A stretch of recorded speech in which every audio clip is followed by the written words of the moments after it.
एक और अहम खबर दें आपको, निगरान वजीर आला KP आजम खान का निगरान वजीर आजम को खत, सूबे के आईनी हुकूक बशमूल माली मामलात को उठाया गया है। तफसीलात जान लेते हैं बोल न्यूज के ब्यूरो चीफ जाहिद शाह से। जाहिद शाह बताइए। जी बिल्कुल, निगरान वज़ीर आला आजम खान ने खत लिखा है वज़ीर आज़म पाकिस्तान को कि खैबर पख्तूनख्वा के जो शेयर हैं मुख्तलिफ मामलात के अंदर वो नहीं दिए जा रहे, जिसकी वजह से सूबा जो है न सिर्फ शदीद माली बहरान का शिकार है बल्कि इसके साथ साथ सूबे में जो है लॉ एंड ऑर्डर के मसाइल भी पैदा हो रहे हैं। जो इम्पोर्टेंट पॉइंट इसके अंदर बताए गए हैं और दरख्वास्त की गई है वज़ीर आज़म पाकिस्तान से इस खत में कि सूबे को जो है उनको जायज़ हुकूक दिए जाए।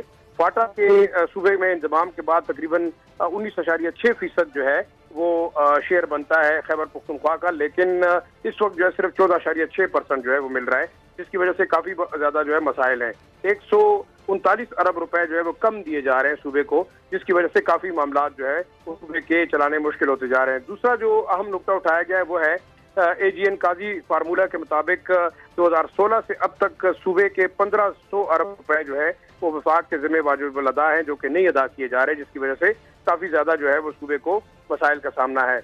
तीसरी जो डिमांड की गई है इसके अंदर वो है सुई गैस की सप्लाई, जो कि तकरीबन 100 MC क्यूबिक फीट होनी चाहिए, लेकिन इस वक्त सूबे को तकरीबन 40 MMC FD मिल रही है, जो जिसकी वजह से सूबे की इंडस्ट्री बड़ी मुतासिर हो रही है।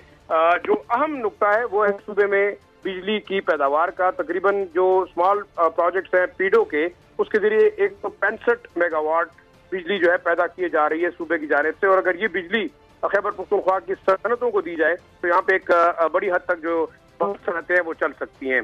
साथ जो है वो आजम खान साहब ने ये भी खदशा जाहिर किया है कि अगर सूबे को वक्ती तौर पर जो है वो बर वक्त माली इमदाद न दी गई तो फाटा के अंदर लॉ एंड ऑर्डर के मसाइल पैदा हो सकते हैं और दहशतगर्दी जो है वो दोबारा सर उठा सकती है।